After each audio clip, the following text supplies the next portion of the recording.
দ্বিতীয় ম্যাচে আইসা বাংলাদেশ যে খেলাটা দিছে মানে একবারে খুব ভালো খেলছে। পাকিস্তানে যে প্রথম ম্যাচ 114 রান আউট হয়েছে, বাংলাদেশ দ্বিতীয় ম্যাচে আছে সেটা সুদবুদ করে দিছে।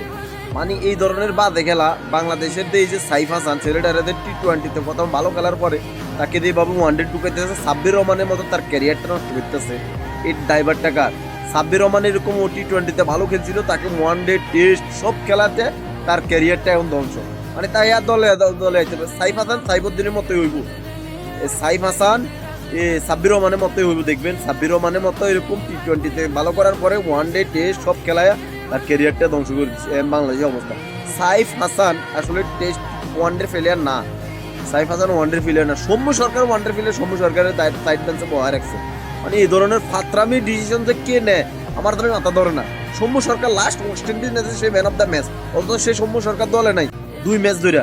সাইফ হাসান ফর্মের লাস্ট ওয়েস্ট ইন্ডিজ সিরিজে সে ফর্মে ছিল না, অথচ সেই সাইফ হাসান দিনের পর দিন চান্স পাইতেছে। কোন ধরনের ফাইজলামি এগুলা বাংলাদেশ টিমটারে নিয়ে?